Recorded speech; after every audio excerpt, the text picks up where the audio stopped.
que lo que ustedes ya sabían y que venimos hablando, que los tejidos modifican su propio flujo sanguíneo a expensas, digamos, de las necesidades de ese tejido.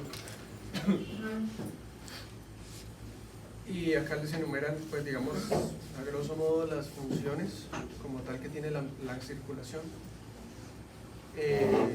Más que todo la microcirculación de los tejidos. Entonces, lo principal es el aporte de oxígeno, nutrientes como glucosa, aminoácidos, ácidos grasos para la parte del sustrato energético, eliminación de dióxido de carbono, eliminación de iones hidrógeno, ya vamos a ver por qué es necesario eliminarlos, y mantenimiento de las concentraciones de otras sustancias, hormonas, iones. Acá esta tablita les muestra la variación que tiene el flujo sanguíneo en los tejidos. Les muestran, por ejemplo, en porcentaje de 100 gramos de tejido, digamos, qué tanto flujo. Acuérdense que el flujo se expresa en mililitros por minuto, una unidad de volumen por tiempo. Y les muestra, por ejemplo, fíjense ahí el flujo tan grande que tiene en la parte de los riñones. Se está llevando en porcentaje aproximadamente un 22% del gasto cardíaco. ¿Sí? Recibe aproximadamente por minuto unos 1100 mililitros. Fíjense, por ejemplo, en la parte del corazón, pese a que es un órgano bastante importante, fíjense la cantidad de sangre que está llevándose del porcentaje de gasto cardíaco, o sea, de la sangre que él mismo eyecta. Y fíjense que la cantidad de sangre no es mucha. Y en la parte del cerebro, pero entonces estos flujos lógicamente se modifican dependiendo si aumentan las necesidades metabólicas del tejido. Los mecanismos de control a corto plazo, del flujo sanguíneo, digamos que son los mecanismos que nos permiten en el momento en que se presenta la necesidad modificar el flujo sanguíneo, modificando más que todo la resistencia de las arteriolas y las metarteriolas. Y nos hablan ahí de que, digamos, uno de los mecanismos más importantes es la disminución del oxígeno en el tejido. Entonces vemos que los tejidos están vigilando continuamente las concentraciones de gases, sobre todo oxígeno y dióxido de carbono. Y nos muestran acá esta tabla. La tabla nos está mostrando que cuando aumenta el metabolismo o aumenta el gasto energético de un tejido, aumenta también el flujo sanguíneo que empieza a llegar a ese tejido. Y ustedes ven ahí la gráfica en rojo, la curva. No me tocó quitarme, ya sentí el calor.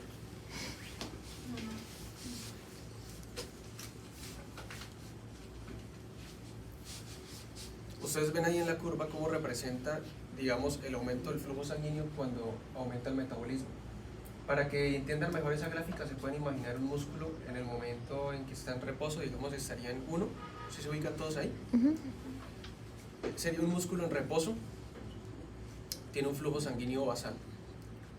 Y cuando comienza la actividad metabólica del músculo, o sea, comenzamos, por ejemplo, a entrenar ese músculo, fíjense que incrementa la actividad metabólica e incrementa el flujo sanguíneo. Entonces, eso está dado por la microcirculación de ese tejido en pro de satisfacer las necesidades. Esa gráfica pequeña.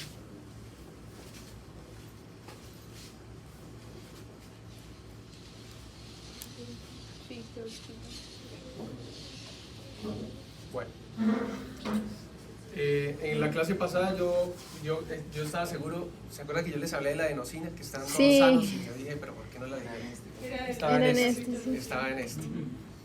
Entonces, acá sí hablan de la teoría vasodilatadora, nos hablan de la adenosina, pero pues lógicamente no es la única, pero sí es la que más se está estudiando ahorita para determinar si tiene un papel importante. Pero nos hablan de diferentes iones o sustancias que tienen un efecto modificador en el flujo sanguíneo. Nos dicen, por ejemplo, que se correlaciona fisiológica y fisiopatológicamente. Cuando un tejido aumenta su metabolismo, empieza a consumir o empieza a gastar más energía, ¿cierto? Entonces empieza a consumir, digamos, los átomos de oxígeno y a generar dióxido de carbono. Se piensa que la microcirculación de esos tejidos, al detectar concentraciones elevadas de dióxido de carbono, por ejemplo, responde con una vasodilatación, y hay diferentes teorías para eso, que el dióxido de carbono difunde y es detectado de alguna manera por las células endoteliales y del músculo liso de esa vasculatura y genera una vasodilatación.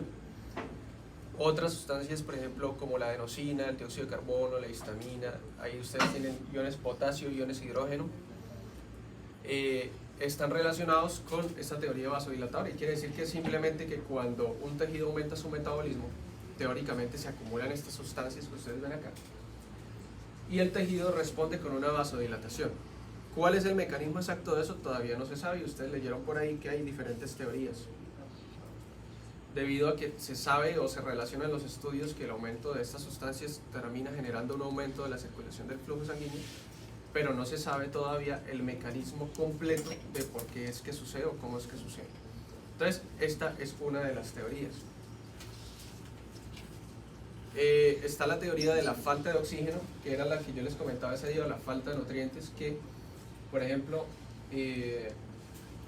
esta teoría dice que no es que esas sustancias provoquen vasodilatación como tal, sino que cuando un tejido está activo y tiene teóricamente muy poco flujo para suplir sus necesidades,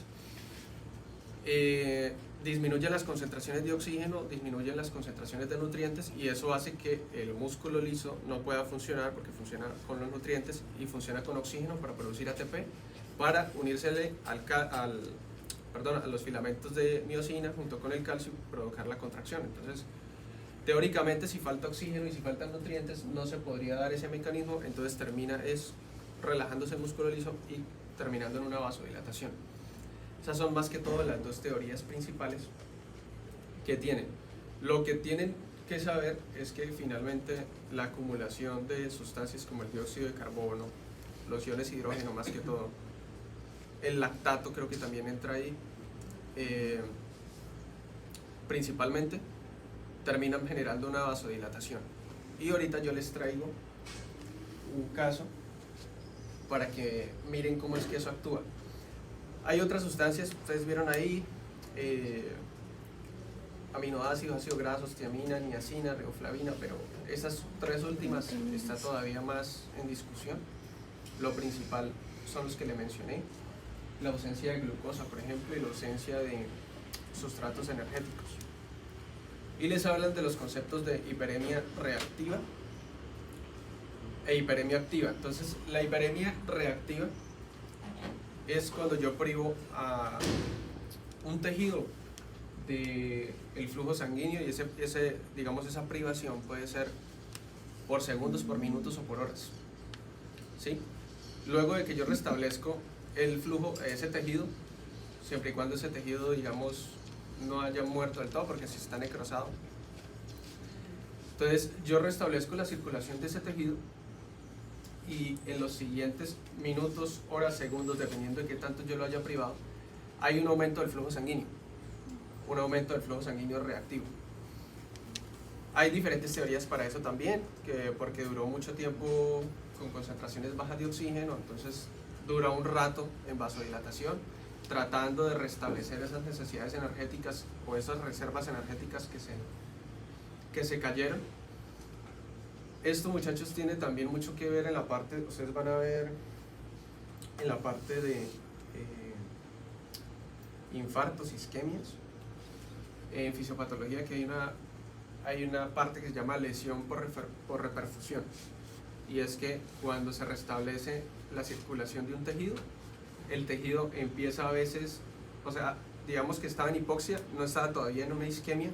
Acuérdense que isquemia, yo le quito completamente el sustrato energético, la sangre o el flujo sanguíneo de ese tejido. Entonces, por ejemplo, son tejidos como el corazón, que de pronto la obstrucción no era total, sino era parcial, y él le seguía llegando cierta cantidad de sangre y estaba en hipoxia. Muchas veces, cuando se restablece completamente el flujo de esos pacientes, quitan el trombo, lo que está obstruyendo, y se restablece el flujo teóricamente normal, el corazón empieza a afectarse mucho más y empieza a hacer lesión por reperfusión y se cree que es porque como digamos el tejido estuvo mucho tiempo en hipoxia, digamos sus funciones están disminuidas y las funciones de sus células para controlar las especies reactivas de oxígeno están disminuidas. Cuando yo abro la llave y reperfundo el tejido, parece ser que el oxígeno es uno de los principales causantes de lesión en ese tejido y es porque se generan, uno de los mecanismos es porque se generan especies reactivas de oxígeno. O sea, siempre que hay oxígeno se generan especies reactivas de oxígeno, como por ejemplo el peróxido, y esos son altamente dañinos para las células. Pero las células tienen controlado, digamos, el peróxido mediante diferentes mecanismos, enzimas, que no están funcionando muy bien cuando el tejido está en hipoxia. Cuando se reperfunde el tejido, hay oxígeno, empiezan a generarse especies reactivas de oxígeno y el músculo puede llegar incluso a necrosarse o a lesionarse aún más. Entonces, digamos que tendría mucho que ver con esto. Hay una hiperemia reactiva en ese momento, aumenta el flujo en la microvasculatura de cada parte de ese órgano, llega gran cantidad de oxígeno, de nutrientes nuevamente y puede haber una especie de lesión por reperfusión. Y la hiperemia activa simplemente, pues la forma más fácil es un músculo, por ejemplo, que está trabajando, su microvasculatura normal se ajusta a las necesidades de ese tejido o de ese músculo, pues para permitir que llegue mayor cantidad de sangre.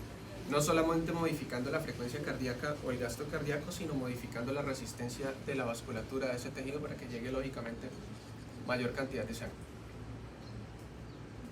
Sucede lo mismo, muchachos, también, por ejemplo, en la parte glandular, en la parte de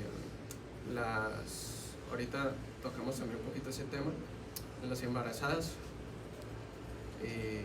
sería un ejemplo también en la parte glandular, por ejemplo, en la parte de las mamas, empieza a haber mayor actividad mamaria preparándose para cuando tenga el bebé, para la parte de lactar. Las glándulas, creo que esos ya son otros procesos fisiopatológicos, tienen hiperplasia, se agrandan todo, y la vasculatura de ese tejido también aumenta. Sería un ejemplo, por ejemplo, actividad glandular, o por ejemplo en la parte patológica, en la parte de la tiroides, el hipertiroidismo. Como hay un incremento excesivo de hormona tiroidea, está trabajando frecuentemente esa glándula, se agranda, y no solo se agranda, sino que la vasculatura de esa glándula incrementa. No solo en que se vasodilata y permite mayor cantidad de flujo, sino que a veces se crean nuevos vasos. Y entonces, cuando van, por ejemplo, a extraer o a hacer algún procedimiento en la glándula tiroides, es sumamente delicado por la gran cantidad de vasculatura que tiene. Entonces, en la autorregulación, pues ya venimos hablando de eso. Les hablan de un mecanismo metabólico y un mecanismo miogénico. Les refieren acá que el aumento de la presión arterial, digamos, por unos instantes, arrastra o barre sustancias vasodilatadoras locales y productos de desecho, como los que estábamos hablando hace rato. Y además llegan nutrientes y oxígeno, y esto provoca vasoconstricción del músculo liso arteriolar. Entonces ese sería el mecanismo metabólico. En los siguientes capítulos hablamos más de presión arterial, pero acuérdense que la presión arterial viene siendo determinada por dos factores. ¿Cuáles son esos factores? El flujo y el volumen. Bueno, sí, la sístole y diástole representarían uno solo, que sería la presión arterial media, pero hay dos factores que menciona el libro acá. El volumen y la resistencia. El volumen del flujo y Resistencia y el volumen. Sí, señor. Sí, señorita, y también. Y el flujo pues viene determinado por ¿quién? Por el corazón. Entonces, digamos, mayor cantidad de sangre que inyecta el corazón, mayor cantidad de flujo que llega a las arterias, y al ver mayor cantidad de flujo, pues es mayor cantidad de líquido en las arterias, y eso genera mayor presión arterial. Y lo segundo es la resistencia.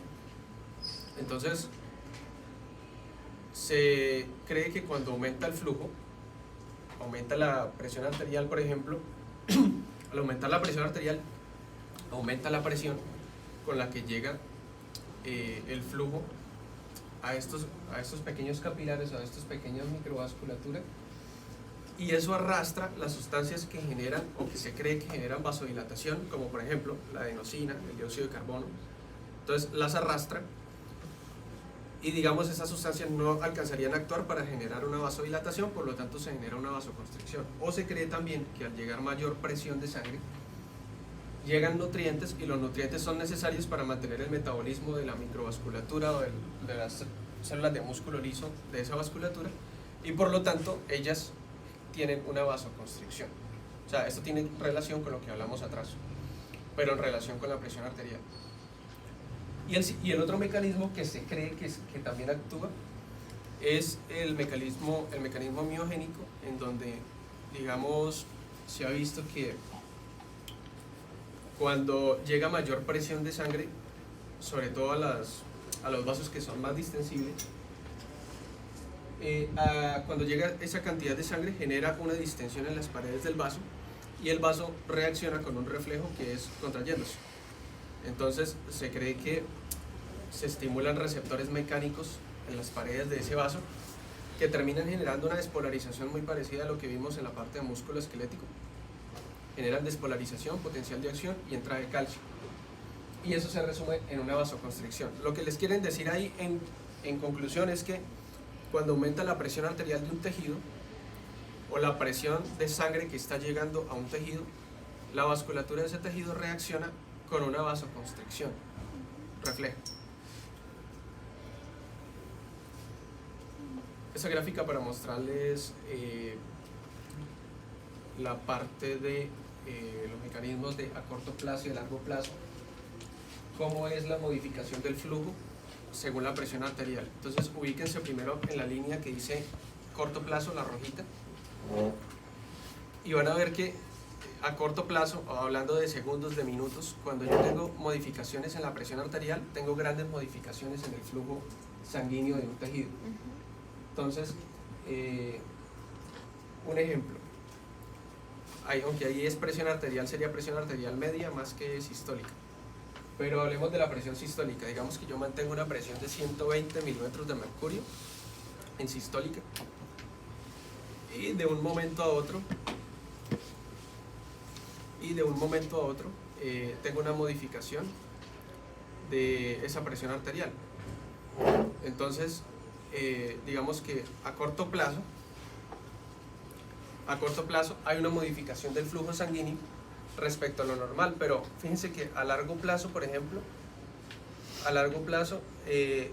se está acostumbrando o se acostumbran el organismo y la microvasculatura, digamos, a esas tensiones arteriales, y en ese espacio corto de tiempo no hay una modificación grande del flujo sanguíneo. O sea, se va acostumbrando a manejar unas tensiones progresivamente mayores, y de manera que aunque suba o aunque baje, digamos, esas presiones, la vasculatura mantiene un flujo sanguíneo teóricamente normal o teóricamente constante.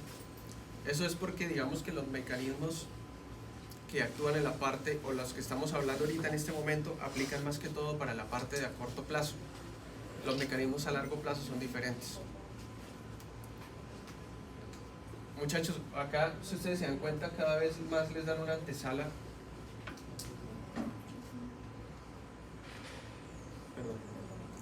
Cada vez más les dan una antesala a la parte de lo que es fisiología renal. Y digamos, acá les empiezan a hablar del mecanismo de control a corto plazo en algunos tejidos específicos. Entonces, hablamos por ejemplo del riñón. Eso lo vamos a ver lógicamente cuando veamos renal. Pero en el riñón hay una estructura que se llama la mácula densa. Yo les traje acá más o menos para que la tengan presente cómo es. Y la mácula densa no es más sino que unas especies de células, digamos, epiteliales, pero son un poquito más especializadas, que se encuentran en el riñón, y ellas están vigilando constantemente la composición de flujo sanguíneo que va pasando por toda la parte de los túbulos. Entonces, ubíquense aquí. Este es el glomérulo, por acá se filtra el líquido, va pasando por el asa de Henle y llega aquí más o menos en el túbulo distal. Y ahí es donde se encuentra la mácula densa. Fíjense la proximidad de acá, digamos que acá estaría la mácula densa, la proximidad con las arteriolas. Ella lo único que hace es que ella está vigilando los componentes del tejido que llegan a esta zona. O sea, vigila la composición química del líquido que llega acá a esta zona. Entonces, cuando ella detecta, por ejemplo, que se está filtrando demasiado líquido, entonces actúa sobre la arteriola aferente y eferente, pero más que todo la arteriola aferente, que es la que lleva sangre hacia el riñón, para provocar su constricción. Entonces, este es un mecanismo, digamos, de regulación a corto plazo específico de la parte renal. ¿Sí? Lo que estábamos hablando atrás era más que todo generalizado. Este es un mecanismo más específico que tiene, por ejemplo, el riñón para modificar su flujo dependiendo de la cantidad de sangre que está filtrando o de líquido que le está llegando. En el cerebro, pues que se vigilan mucho más las concentraciones de oxígeno y de dióxido de carbono, porque digamos que el cerebro es uno de los órganos principales y más sensibles, en donde cuando hay una disminución de oxígeno o una acumulación de dióxido de carbono, empiezan ya a haber alteraciones específicas. Entonces digamos que en la parte cerebral son muy sensibles a la acumulación de gases, tanto oxígeno como dióxido de carbono, y sobre todo cuando este último se acumula, se genera vasodilatación. Y en la piel, por eso fue que les puse hoy, investigaron el fenómeno de Raynaud. Tiene que ver con esto, muchachos, que en la piel el flujo sanguíneo, digamos, tiende o puede modificarse mucho dependiendo de la temperatura. El fenómeno de Raynaud, ahorita hablamos de él, pero eso ya es algo ya rayando en lo patológico, ya eso ya es más patológico, pero funciona bajo este mecanismo. Lo que pasa es que está descontrolado, pero en la piel la circulación se modifica dependiendo de la temperatura exterior. Les hablan a ustedes ahí de la parte del óxido nítrico. El óxido nítrico lo van a ver mucho en fisiopatología, en la parte tanto de hipertensión arterial como en la parte de isquemia. Y es que los vasos sanguíneos, las células de un vaso sanguíneo, cuando están sanas, tienen una producción relativamente constante de óxido nítrico, dependiendo de los cambios de presión arterial que tengan. Cuando hay cambios, por ejemplo, de presión arterial hacia el alza, sensan que está aumentando la presión arterial, por ejemplo, o que está aumentando las fuerzas de sillamiento del endotelio. Entonces, digamos, ella sensa que hay una mayor fuerza y entonces reacciona produciendo óxido nítrico, y el óxido nítrico lo producen las células endoteliales de esa vasculatura, y el óxido nítrico termina, digamos, trabajando o afectando en lo que son las partes de las células de músculo liso de ese vaso. Finalmente, el óxido nítrico está relacionado con la vasodilatación, y les nombran acá la endotelina, que es un potente vasoconstrictor. ¿Qué es lo que sucede? Que en los vasos sanguíneos que están lesionados, por ejemplo en la hipertensión, que son vasos sanguíneos que ya están patológicos, se produce menor cantidad de óxido nítrico y se produce mayor cantidad de endotelina. Entonces, digamos que la endotelina va a empeorar la presión arterial, y la ausencia de óxido nítrico pues también la va a empeorar, porque el óxido nítrico trata de anteponerse a esos cambios de aumento de presión arterial.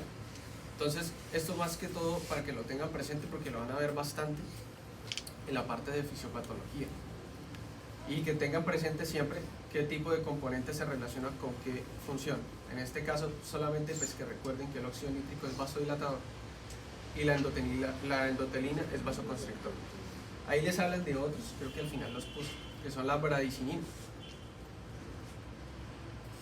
El control de flujo tisular a largo plazo, el capítulo 19 que les estoy preparando habla un poquito más de esto para que lo entiendan mejor, cuáles son los mecanismos que actúan en esta parte. y digamos que tiene que ver con la gráfica anterior, pero en este caso miremos en la parte de largo plazo. Lógicamente es porque hay unos mecanismos que no les he contado todavía, pero que les voy a contar, que hacen que se mantenga una presión arterial, un flujo constante con modificaciones progresivas de la tensión arterial. Lógicamente esta presión es modificándose a lo largo de semanas, ¿sí? O de meses. Y ustedes lo van a ver en la parte de patología, los pacientes que tienen, por ejemplo, hipertensión de larga data. Esos pacientes tienen su curva de presión arterial, está corrida respecto a la de nosotros. Si nosotros, por ejemplo, en reposo manejamos, digamos, una sistólica de 110, 115, 120, un paciente que está muy descontrolado en su presión arterial en reposo puede estar manejando 145, 150. Pero en ese paciente que está manejando una tensión arterial de esa magnitud,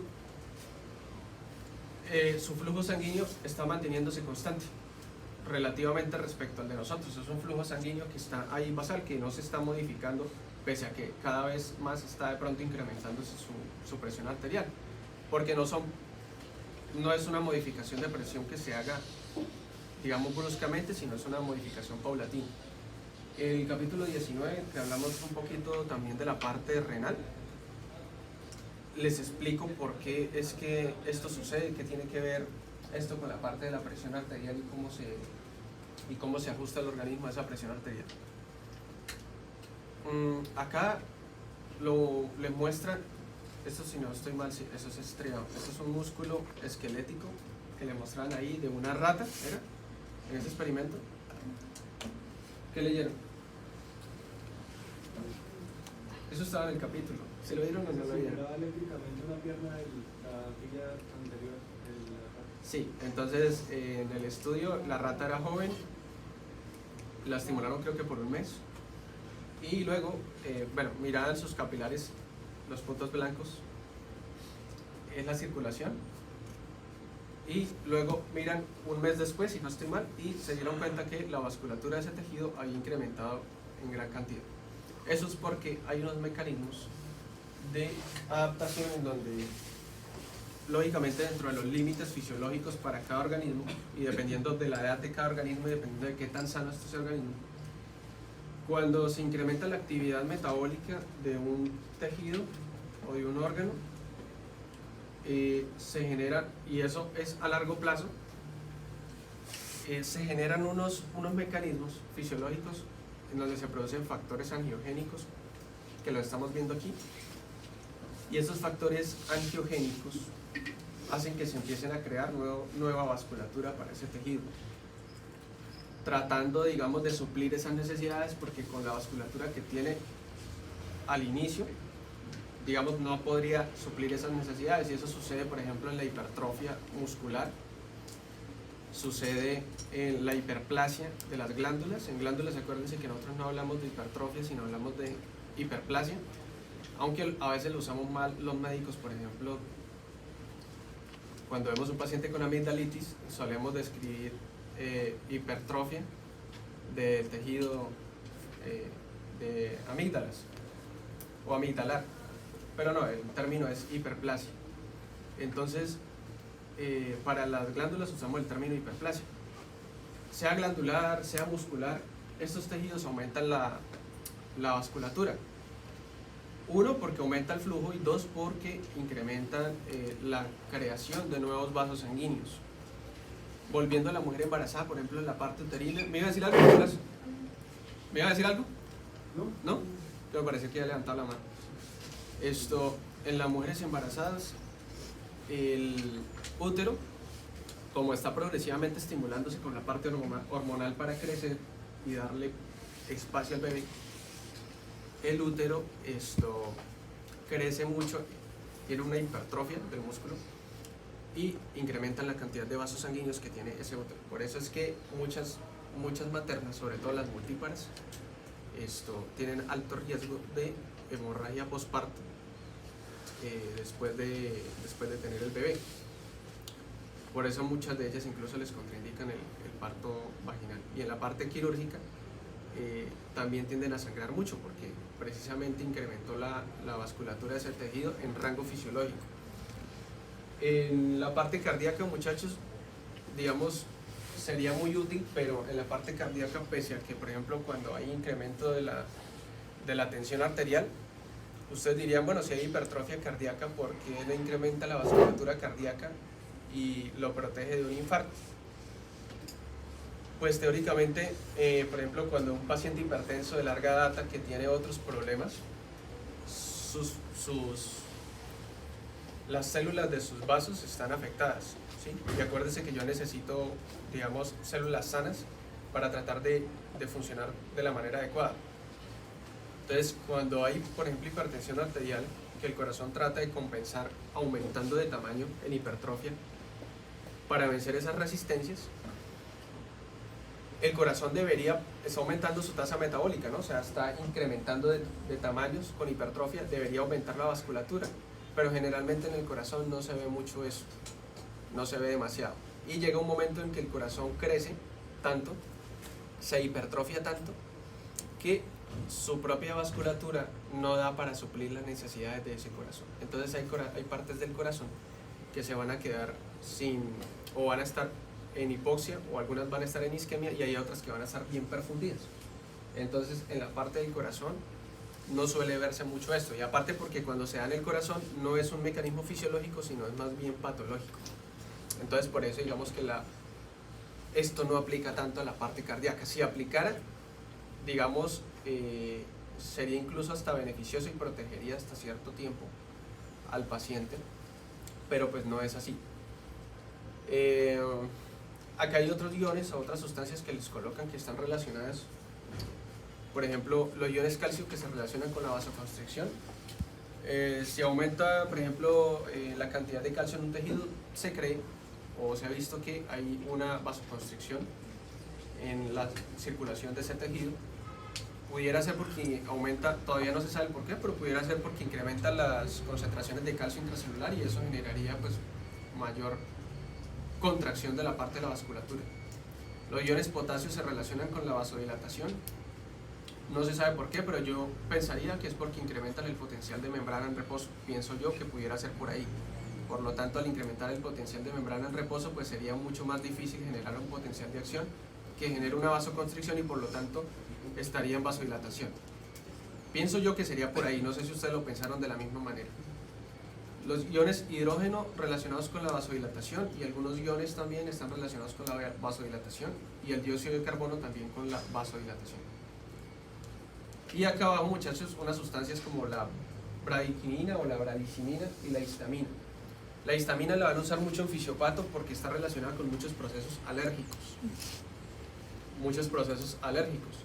Y de hiperreactividad. Y la histamina no solamente es vasodilatadora, sino que aumenta mucho también la permeabilidad de los vasos, entonces permite mucho la extravasación de líquido. Extravasación. El término extravasación es que permite la salida de sustancias y de proteínas hacia el espacio extracelular. El término extravasación. Y la histamina es, por ejemplo, la causante, por ejemplo, en los que sufrimos de rinitis, que esté frecuentemente goteando la nariz, porque permite, digamos, aumenta la permeabilidad de los tejidos y aumenta mucho la parte de líquido que se está filtrando, y en la parte de mucosa se incrementa el líquido que finalmente empieza a salir por la mucosa. Entonces, en la rinitis está aumentado mucho la histamina. ¿Esto qué es? Ah, el caso. ¿Para quién colocó eso? Bueno, muchachos, ¿les quedó claro este capítulo? Puede tener algunas cosas confusas, pero no, simplemente lo único que quiero que se lleven de eso es que básicamente la clase se resume en 4 cosas. 1, que cada tejido es autónomo y se modifica según sus necesidades. 2, cuáles son las sustancias que pueden modificar el flujo de ese tejido y cómo lo pueden hacer. Entonces, por ejemplo, si yo les hablo en el examen de dióxido de carbono, pues no me vayan a decir, no, se relaciona con la vasoconstricción, porque no es cierto. Y eso por lógica lo podemos sacar, ¿sí? Que si yo les hablo de oxígeno, no, que si hay concentraciones aumentadas de oxígeno en un tejido, No me digan, no,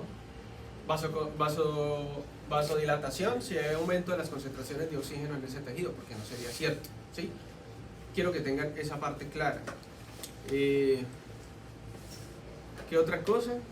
Que las modificaciones de la presión arterial bruscas pueden generar alteraciones del flujo, cuál es el mecanismo miogénico, cuál es el mecanismo metabólico, y ya, prácticamente todo se resumiría a eso, y que algunos tejidos en condiciones fisiológicas pueden aumentar su circulación, pero eso ya es un poquito más a mediano plazo, creando nuevos vasos sanguíneos para suplir las necesidades de ese tejido. Eso es básicamente lo que se resume en toda esta clase, en todo lo que hablamos. ¿Les quedó claro? ¿Sí quedó claro o no quedó claro? Saquemos una hoja. Pues no es una duda, sino, o sea, es que no sé si estoy bien, porque pero en la parte de la autorregulación metabólica y miogénica, su merced nos decía pues que en ambos casos lo que la teoría trata de decir es que si aumenta la presión va a haber una vasoconstricción, ¿sí? Sí, señor. Pero entonces eso es principalmente en los vasos que están cerca de los tejidos, porque en las clases pasadas hablábamos que digamos en los vasos grandes cuando aumentaba la presión, estos tendían a distendirse para regular la presión. Ah, sí, señor, porque acuérdese que los vasos grandes no son los que están, o sea, los vasos grandes solamente están llevando el flujo, más no están en contacto como tal con la circulación del tejido.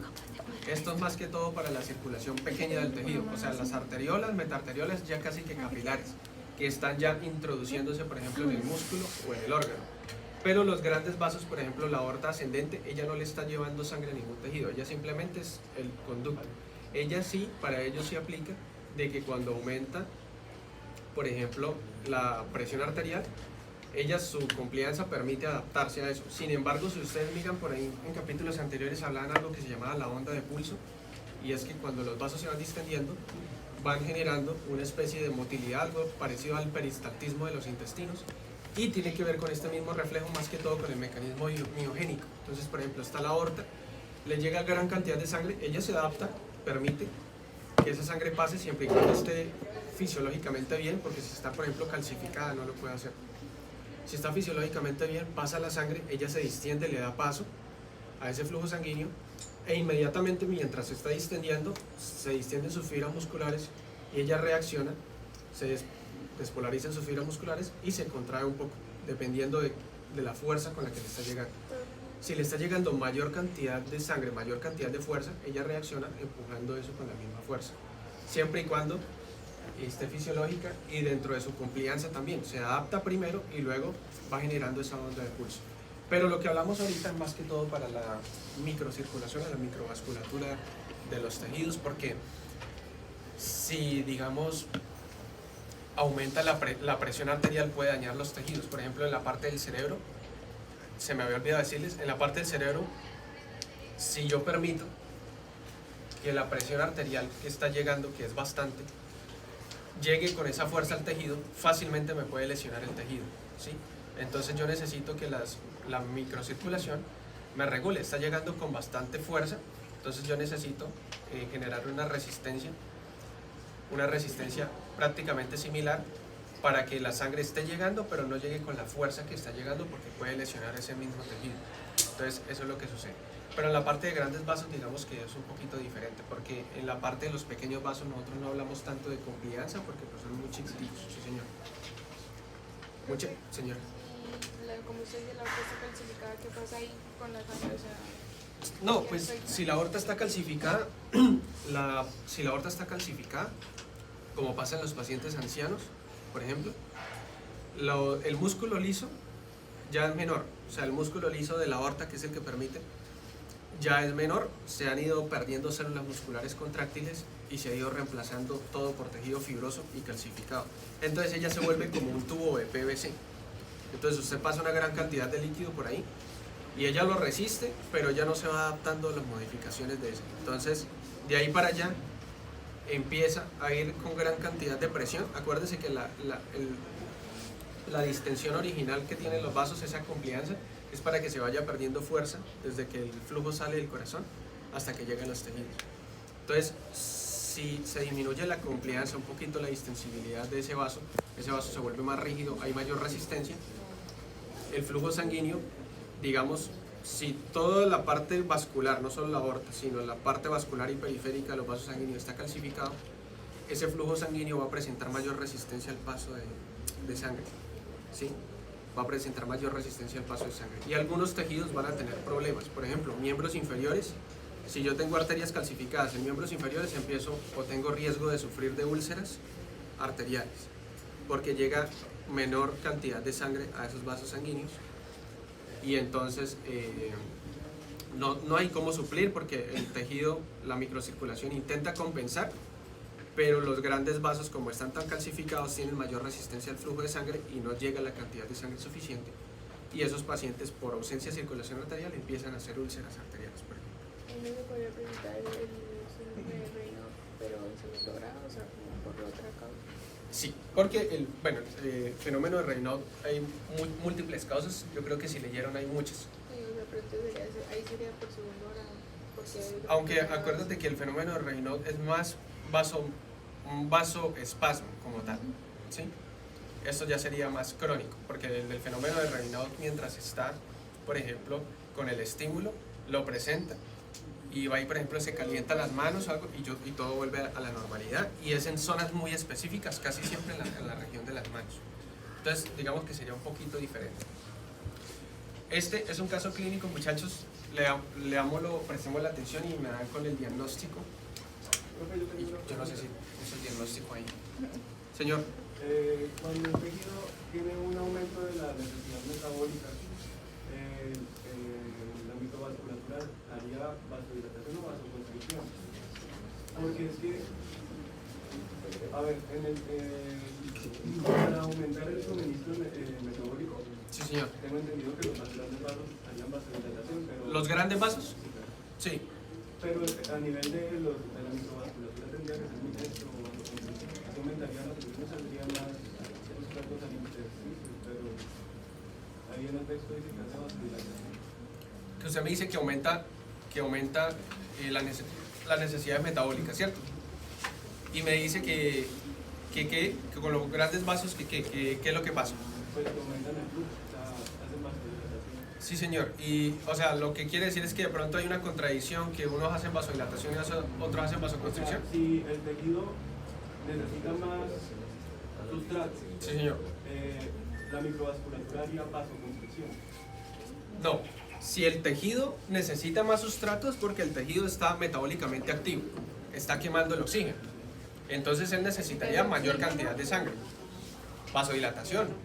Porque imagínense que yo esté entrenando mi músculo y yo le haga vasoconstricción, él quema el poquito oxígeno que tiene y empieza a acumular lactato y hasta puede lesionarse. No. Yo en la microvasculatura necesito, si aumenta las necesidades metabólicas, que haya vasodilatación. ¿Para qué? Para que barra todos los desechos y para que lleguen nutrientes. Pero en ese caso no sería mejor que hiciera vasoconstricción, digo, porque es que si aumenta la presión del vaso, o sea, del endotelio junto con el flujo, la permeabilidad del endotelio sería mayor, o sea, saldrían más sustratos al intersticio. Si llega el flujo con más presión. Pues llega el flujo con más presión.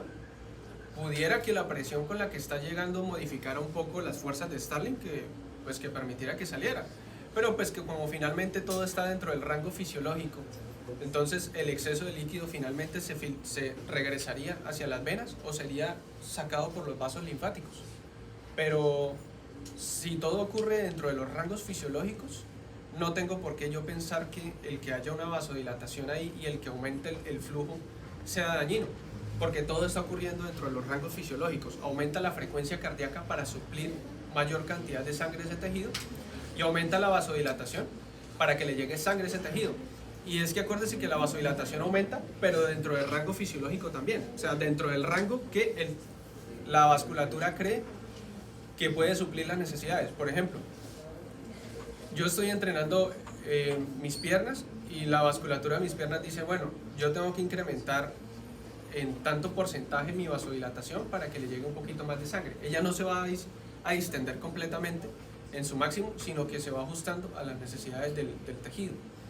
Entonces, No, todo ocurre dentro de rangos fisiológicos, no tendría por qué alterarse, digamos, ahí nada, ni volverse patológico, ni pensar de que esa vasodilatación está causando un daño en ese tejido, ¿no? No lo decía por lo patológico, sino por lo fisiológico, propiamente dicho. En lo fisiológico, claro, normal, sí. Y lo que le digo, aunque aumentaran las presiones y aunque saliera mayor cantidad de sustrato al intersticio, pues que finalmente yo necesito que salga mayor cantidad de sustrato al intersticio, porque el intersticio es finalmente donde yo tengo el órgano, porque acuérdese que yo estamos hablando de la parte vascular, fuera de la vasculatura es que yo tengo el órgano. Entonces lógicamente sí, si yo necesito que me llegue mayor cantidad de sustrato al intersticio, pues yo tengo que hacer una vasodilatación y que me llegue mayor cantidad de sangre a los capilares, que son los que van a hacer el intercambio. ¿Listo? Señora. Por ejemplo, si no le llega suficiente calcio, en ese caso de que el músculo esté en acción, ese es el causante, por ejemplo, de calcio, minerales y demás, ese es el causante de los calambres, o cuál es. Sí, porque acuérdense que en músculo esquelético estábamos hablando un poco de la parte de los calambres, que era por alteraciones de las concentraciones de calcio y de potasio, y también puede ser de sodio, pero claro, lógicamente porque la vasculatura es la que está llevando las concentraciones iónicas.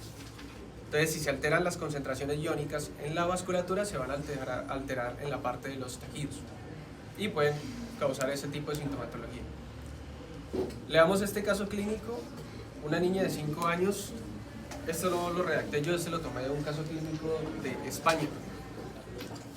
Entonces, ubíquense muchachos, España, época de invierno. Acá, que este caso clínico que es de España. Entonces, en España, en época de invierno, llegó una niña a un hospital, la niña tiene 5 años, y acudió a un hospital, unas urgencias pediátricas, remitida a otro hospital. Bueno, la niña presentaba vómitos desde hace aproximadamente 3 horas y media. En esa misma noche, unas horas antes, la niña y su familia están durmiendo en su casa de campo con una estufa de motor a gasolina que ya estaba encendida unas 2 horas previamente a que se acostaran y las ventanas estaban cerradas. Entonces, el hermano menor de 2 años de la niña también está presentando sintomatología similar. A la parte del examen físico encuentran pues la auscultación cardíaca, los tonos rítmicos, parece aparentemente normal. La auscultación pulmonar está aparentemente normal. Y el abdomen pues está depresible, no está doloroso y no tiene signos de irritación peritoneal. En la valoración pues la paciente tenía antecedentes de bronquiolitis, bueno. Y en la exploración física, fíjense la tensión arterial de la niña. ¿Cómo está esa tensión? Para una niña de 5 años. Y fíjense la frecuencia cardíaca que tiene. ¿Cómo está la frecuencia cardíaca? Elevada, aunque acuérdense que los pacientes pediátricos tienen una frecuencia cardíaca mayor que la de nosotros, ¿sí? Acuérdense de eso. Entonces, un niño, por ejemplo, de 5 años, ustedes lo ocultan, no se le haga raro que tenga una frecuencia cardíaca 100, 110, 115, ¿sí? Pero pues acá ya está rayando ya 143, ya está muy taquicárdico. La frecuencia respiratoria, un poquito incrementada, ¿sí?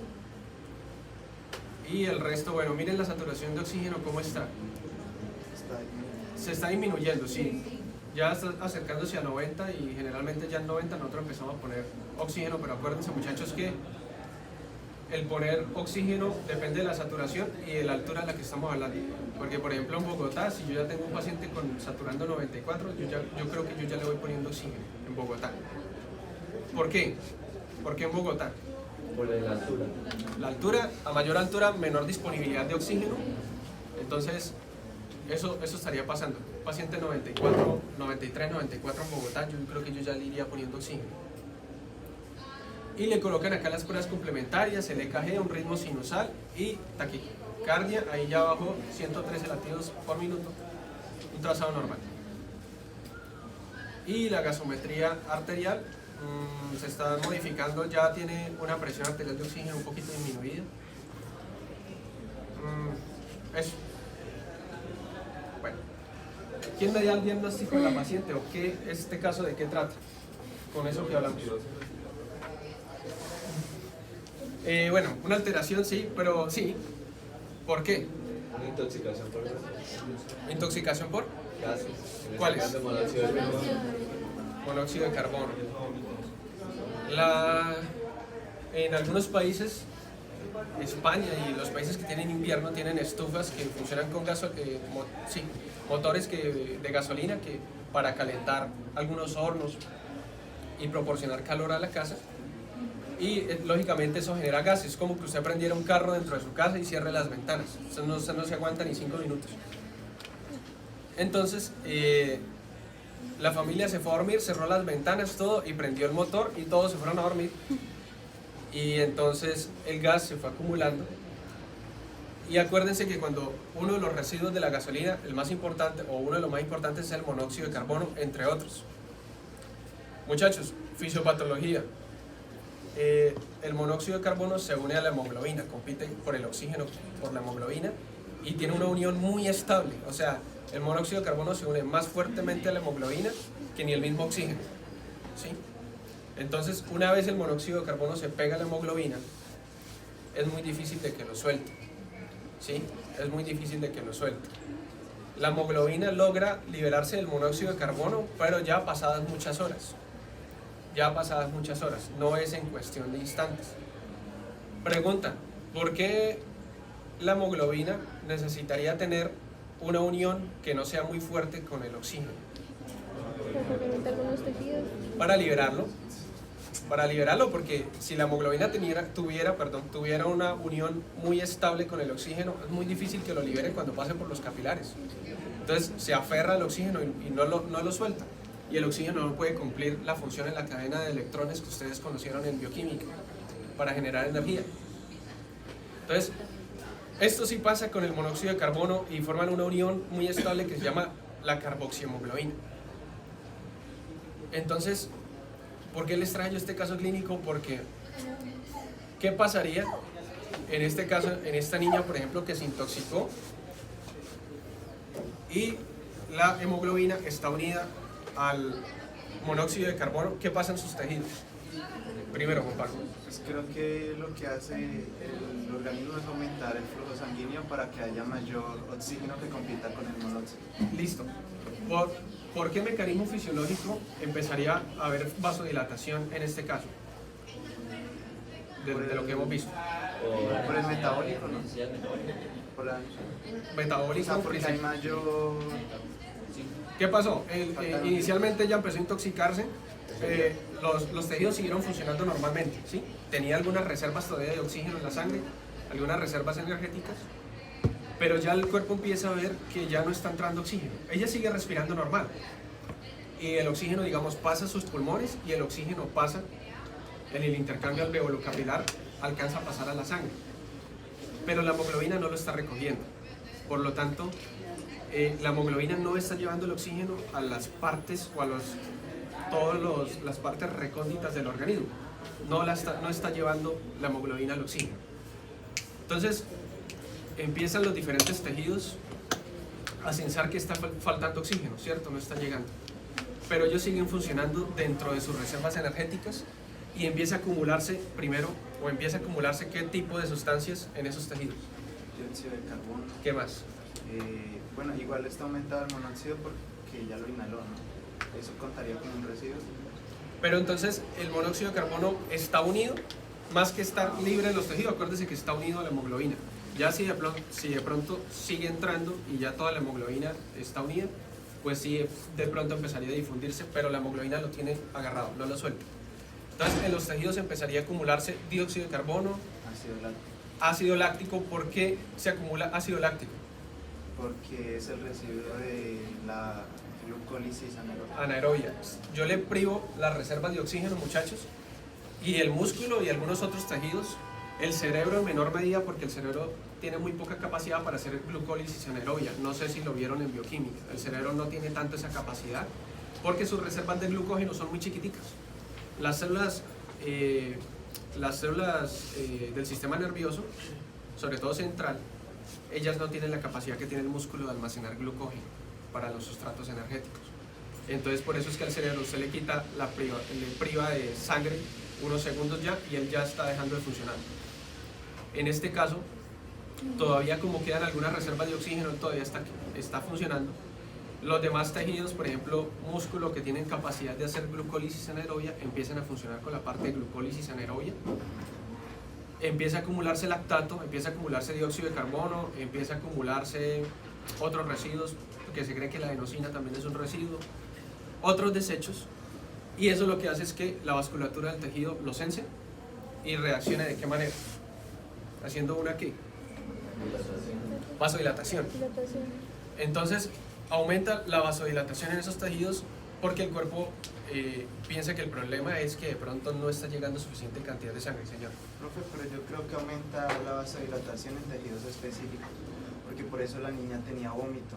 Creo que en esas situaciones de estrés, digamos, como en lo que es el sistema digestivo y en la piel, pasan como a segundo plano y se disminuye el flujo a esos sistemas para aumentar el flujo a los otros sistemas, ¿no?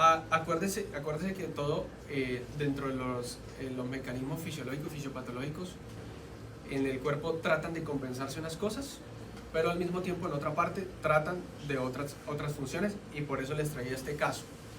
Si yo tuviera en este caso de intoxicación vasodilatación en todos los tejidos, la niña no estaría hipertensa, ¿verdad?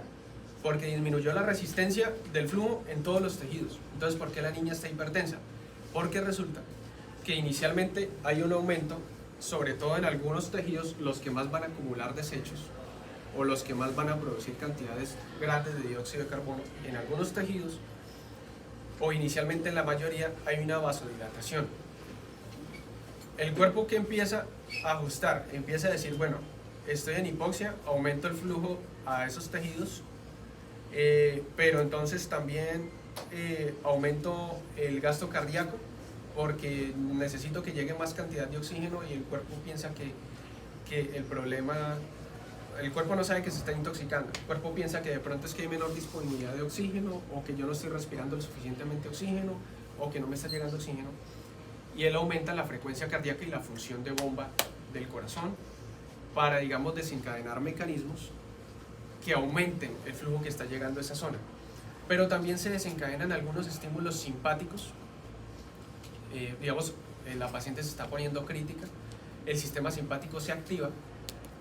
Si yo tuviera vasodilatación en todos los tejidos, la presión arterial también sería inefectiva y yo no podría llevar sangre a esos tejidos, porque se vasodilatan tanto que la presión arterial disminuye, y si yo no tengo una presión arterial efectiva, yo no puedo llevar la sangre a esos tejidos. Y acuérdense que cuando vimos los primeros capítulos, la diferencia de presiones es lo que me permite a mí que también llegue sangre a esos tejidos.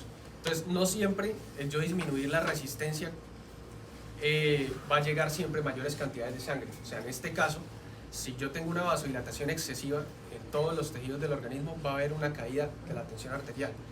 Entonces el cuerpo lo sabe.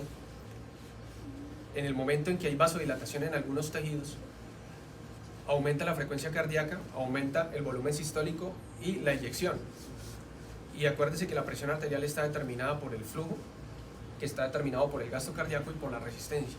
Si bien en alguna parte está disminuyendo la resistencia, en otra está aumentando el flujo, y aparte se está activando también el sistema nervioso simpático para decir, no, pero es que yo tengo también que tener una presión arterial efectiva para llevar esa sangre hasta allá. Entonces empieza a pelear la microcirculación del tejido diciendo, pero yo necesito mayor vasodilatación para que me llegue sangre, y el sistema simpático va a decir, pero yo necesito causar una mayor resistencia para aumentar la presión arterial. Entonces eso es para que se den cuenta, muchachos, que los mecanismos fisiológicos los estudiamos, pero en un paciente no lo vamos a encontrar tal cual, porque hay diferentes tipos de mecanismos y diferentes vías que están actuando en un paciente que tiene una patología. Por eso es que fisiopatología es tan compleja, porque usted tiene que conocer todo lo que está pasando y más o menos según el caso clínico decir, no, probablemente lo que está pasando acá es esto. Por eso elegí este caso para traerlos, porque si lo que dice Juan Pablo es cierto, si todos los tejidos tuvieran esa vasodilatación, imagínense cómo estaría la tensión arterial de la paciente, estaría hipotensa.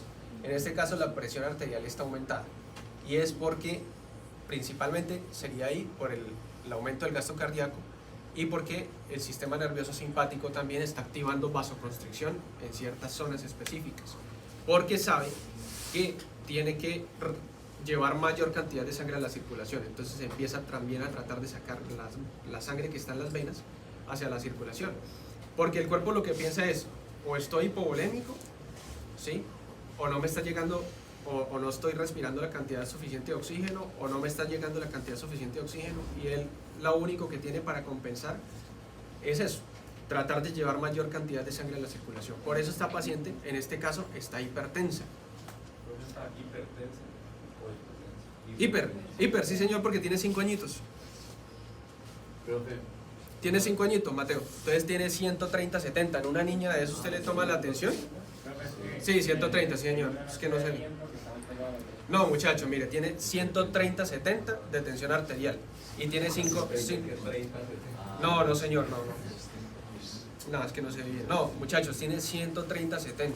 Y tiene 5 añitos. Eso es bastante. profe, Más que lo que nosotros tenemos ahorita en este momento. Porque se está afectando el sistema nervioso central.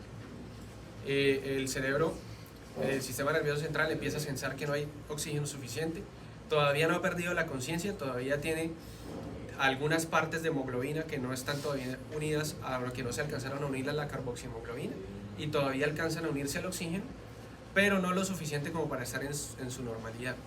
Entonces sensa que le está faltando oxígeno, y empiezan con náuseas, empiezan con vómitos, los vómitos porque se empieza a acumular lactato y empieza a hacer una acidosis, como dijo el compañero, eso genera también vómitos y eso empeora la parte neurológica. Puede haber convulsiones, puede haber alucinaciones, puede haber pérdida de la conciencia, y si todo eso progresa, finalmente tallo cerebral, se afecta la parte neurológica y la paciente deja de respirar, porque se afecta la parte autónoma de la respiración que está en el tallo encefálico que ustedes vieron en neuroanatomía. profe, Señor, el de mayo se provoca por esa misma falta de oxígeno. por la falta de oxígeno, sí señor, más que todo por la falta de oxígeno. Ok, y es que no te he entendido bien. Dices que está hipertensa por la mayor fluidez hacia los tejidos que tienen que ocurrir, ¿cierto? Está hipertensa porque el sistema nervioso simpático aumenta la resistencia vascular en algunos tejidos y porque está incrementando la frecuencia cardíaca, mire que tiene 143 en un inicio, y está incrementando el volumen sistólico. Entonces eso incrementa un poco la frecuencia cardíaca, en este caso un poquito mucho. ¿Y por qué no tiene más, no tiene más baja la saturación? Porque seguramente la niña empezó con síntomas, empezó a intoxicarse. La niña empezó con síntomas y los papás la sacaron de la casa y la llevaron a urgencias. Entonces la niña de pronto toda su hemoglobina no alcanzó a unirse completamente. Entonces hay partecitas de hemoglobina o hay algunas moléculas de hemoglobina que todavía están funcionantes y se alcanzan a unir al oxígeno. Pero fíjense que con 92 de saturación ya todos los síntomas que tenemos. Ya la paciente está en una intoxicación en curso. Probablemente sí se salve y en este caso sí se salvó. Pero entonces eso. Muchachos, otra cosa. Concentración. Señora. Para allá iba. Fíjate que ustedes van a ver en esos casos clínicos, se le colocó oxígeno, En algunos casos, muchachos, a veces ustedes van a ver que pasa también en algunos infartados. Las guías les recomiendan no colocar, por ejemplo, en infarto, algunas guías recomiendan no colocar oxígeno si la saturación de oxígeno está mayor del 90. Algunas lo toman como mayor del 94. ¿Por qué? Porque el oxígeno en cantidades grandes puede ocasionar una vasoconstricción. Y se dieron cuenta ahí, en la parte del mecanismo que estábamos hablando, que cuando hay mayor presión o mayor cantidad de flujo que llega a un organismo, barre dióxido de carbono, barre desechos, y eso ocasiona vasoconstricción. El oxígeno en grandes cantidades está relacionado con la vasoconstricción y se cree que es para lo que estábamos hablando ahorita, de las lesiones por reperfusión.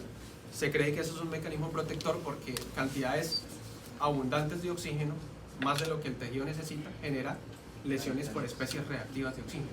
Entonces, muchachos, en algunas guías recomiendan eso porque ustedes tienen un infartado en urgencias, que no tiene una desaturación como tal, está saturando 98, tiene el dolor pero está saturando 98, 99. Y ustedes les ponen oxígeno, 3 litros, puede generar una vasoconstricción. una vasoconstricción a nivel de las coronarias y empeorar el infarto de impulso que ya tiene el paciente. En este caso, sí, a la niña le colocan oxígeno para que la poca hemoglobina que queda libre se una más fácilmente al oxígeno, incrementan las concentraciones de oxígeno que ella está respirando para pelear contra eso, le colocan líquidos para barrer un poquito el lactato y esperar, muchachos, y rezar que la niña se salve, porque ahí toca esperar que la carboxihemoglobina se separe otra vez, el exceso de dióxido de carbono se barra, de monóxido se barra por la respiración y la hemoglobina quede nuevamente libre, muchachos. Pero en esos casos de intoxicación, ustedes se van a dar cuenta cuando lleguen a clínicas que son muy complicados. Profe, Y acá no hay un antídoto como tal. ahí decía que el papá y la abuela no presentaban síntomas. Puede ser porque estaban más lejos que... Sí, señor. Ella y el hermanito tenían síntomas. Probablemente el calentador estaba cerca de donde ellos estaban. Y el cuarto de los papás es más hermético que el de los niños. O el de los niños deja la puerta abierta por si sucede algo para estar vigilándolos. El caso es que los papás, que fueron los de la grandiosa idea de cerrar las ventanas, salieron libres de eso y los dos niños fueron los que llevaron. Profe, ¿y eso también podría pasar con incendios, que queda luz? Sí, señor. En los incendios hay intoxicación por monóxido y por otros gases que liberan el producto que se esté quemando. Pero es la misma. De hecho, en los incendios, muchachos, cuando la gente tiene dificultad para salir, se desorienta, antes de que la persona muera consumida por las llamas, la persona ya murió por la intoxicación, por las grandes cantidades que hay. Entonces, a mayor cantidad, mayor envenenamiento y la persona se puede morir en cuestión de minutos, como los que deciden suicidarse en el garaje de su casa prendiendo el carro. ¿Listo? Muchachos, el gas de cocina nosotros libera monóxido de carbono, pero digamos nosotros no nos intoxicamos fácilmente porque la llama está consumiendo el exceso. Y este gas se le añadió un aditivo para que huela feo, para que nosotros sepamos que hay fuga de gas, porque si no tuviera ese aditivo que hace que huela de esa manera, podemos tener una fuga de gas por monóxido en la casa y no nos damos cuenta y uno puede morir fácilmente. En este caso es el caso de Raynaud. Bueno, el caso anterior los traje para que sepan cómo se maneja la dinámica del flujo. ¿Sí entendieron más con ese caso? Profe, ¿ahí no sirven los mismos medicamentos que se usan para la intoxicación del cianuro? La intoxicación del cianuro es muy similar. Se han propuesto el aldehído, hay otros dos que no me acuerdo ahorita, que creo que sí están aprobados, pero sí, para tratar de separar la hemoglobina del monóxido. Pero lo mismo, aunque haya disposición a veces de esos tratamientos, todo queda a esperar, simplemente la evolución clínica del paciente, pero sí. Y este es el caso de Raynaud, muchachos. Pues simplemente los traje en un caso patológico de cómo en algunos pacientes los cambios de temperatura generan que se pongan de esta manera. Lo que sucede ahí es que los vasos sanguíneos, sobre todo de las manos, de las regiones distales, manos y regiones del cartílago auricular, son muy sensibles a los cambios de temperatura. Ejemplo, estábamos acá, prendimos el aire y solamente el compañero ahí que le está dando el aire, solamente con que le esté dando ahí el aire, entonces empieza a ponérsele las manos moradas, sobre todo en la región distal. Moradas o en este caso pálidas, depende de qué tan fuerte sea la vasoconstricción. Y eso es una explicación de cómo la temperatura exterior puede modificar la vasculatura de la piel. Les traje este caso porque es más extremo, más fácil de entender, pero esto ya es patológico, esto lógicamente no es un mecanismo fisiológico. Acá el mecanismo fisiológico se rompió, que es el de modificar la vasculatura según la temperatura exterior. Pues con el frío tiende a haber una vasoconstricción, pero en este caso, como es patológico, hay una vasoconstricción excesiva que, mire que está entrando en hipoxia los tejidos, tiene menos disponibilidad de oxígeno y por eso se ponen así moraditos. Dependiendo de qué tan fuerte sea la vasoconstricción, se ponen así pálidos o moraditos, y esto depende también del tiempo de segundos o minutos que tenga el paciente. Listo. Y esto pues puede ser la etiología. El paciente puede ser sano y puede tener solamente el fenómeno de Raynaud y no puede tener ninguna otra patología y ya queda ahí. Pero el paciente puede tener, por ejemplo, lupus, enfermedades autoinmunes u otro tipo de patologías que generan esto que llaman fenómeno de Raynaud. ¿Listo? ¿Entendido? Profe, por ejemplo, los mismos síntomas podrían ocurrir cuando se hace un torniquete, por ejemplo, por muchas horas. Mismos síntomas de Por ejemplo, poner un torniquete en ese dedo, ¿sí? ¿sí? Que ese flujo se detenga en esa zona y pues no haya oxígeno. Se pone morado. Claro, y luego se necrosa, pues y queda así por mucho tiempo. Dependiendo del tiempo en que yo mantuve ese torniquete. Por ejemplo, un caso que tuvimos nosotros, tuvimos un uniformado que fue herido creo que fue en Tibú. No, fue en Campo 2. Él fue herido a nivel de acá en región, creo que fue femoral, un poquito en región del muslo, ya en las primeras ramas de la femoral. Y allá los compañeros y enfermeros de combate le hicieron un torniquete aquí a nivel de la raíz de la femoral, acá en zona inguinal. Profesor, Buenos días. ¿Usted su clase va hasta qué horas? Pues? Ya estamos saliendo, Pero usted está de 6 a 8. prácticamente. ¿Usted le puede decir, usted tiene monitor? Tengo 2 monitores, sí. Señorita, pasa más tardecito conmigo. Listo. Gracias, profesor, para que tenga el salón con él. ¿Listo, profesor? Ah, bueno, perfecto. Bueno, no entendí si nos quería ayudar o nos quería regañar. Me confundió, pero bueno. Al paciente le hicieron un torniquete, muchachos, y esperando el helicóptero y no podíamos ir a rescatarlo, a sacarlo porque primero no había disponibilidad de helicóptero y luego en la parte de orden público habían amenazas, no podían salir, bueno, todo, y la parte del clima, no podían mover el helicóptero. Entonces él duró más o menos como unas 9 o 10 horas con el torniquete acá en región femoral para que no se fuera a desangrar. El paciente pasó por todas las fases, se le fue poniendo la pierna pálida, luego la pierna morada, luego la pierna negra, ¿sí?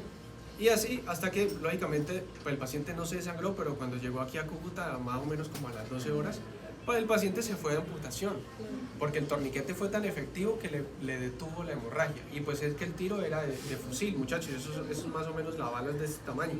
Y dio en un vaso grande. Entonces, ese se hubiera desangrado. En unos 2 o 3 minutos ya el paciente se hubiera muerto, desangrado. Entonces el torniquete le salvó la vida, pero él perdió la pierna y le hicieron incluso desde la articulación, se la sacaron completamente. Entonces acá él no tiene pierna, sino solamente la cadera, porque el torniquete fue tan alto que lógicamente de aquí a distal todo entró en isquemia y luego en hipoxia, luego isquemia y ya completamente se murió el tejido. Pero no es que a ese nivel no se debe hacer. Lo que pasa es que ellos son enfermeros de combate y a veces, digamos, no están muy actualizados con la guía. Y en ese momento ellos hacen lo que pueden, en un lugar donde usted no tiene médico, no tiene nada, ellos hacen lo que pueden por salvarle la vida. Y le salvaron la vida. Y es que la herida como tal también era muy alta, ¿sí? Y la sangre era demasiada. Entonces ellos decidieron hacerlo aquí a este nivel, casi a la región de femoral, para hacer una compresión.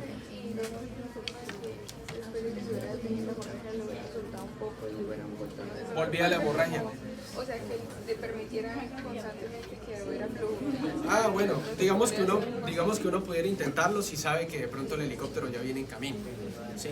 Pero es que cada vez que le aflojaban un poquito, la sangre salía a presión demasiada y era muy difícil controlarlo. Entonces, cada vez que de pronto aflojaban, sale la sangre y usted tiene que volver a colocar compresas y volver a apretar y volver a tener y la sangre para que vuelva y se detenga. Y en este caso ellos por la desesperación y todo hicieron lo que pudieron y el paciente se salvó, pero el paciente perdió la pierna. Y pues es un mecanismo que sucede cuando hay una obstrucción a nivel distal, como está mencionando Natalia. En el fenómeno de Raynaud pudiera ocurrir lo mismo. Si el paciente se va, por ejemplo, a el Nevado del Ruiz y se está unas horas allá, cuando baje, la región distal de sus dedos ya están necrosados y la región del cartílago auricular. Entonces ellos pacientes apenas sucede eso tienen que calentarse las manos, tienen que lavárselas con agua tibia, bueno, entonces eso es lo que sucede, muchachos. ¿Les quedó claro? Sí. Bueno.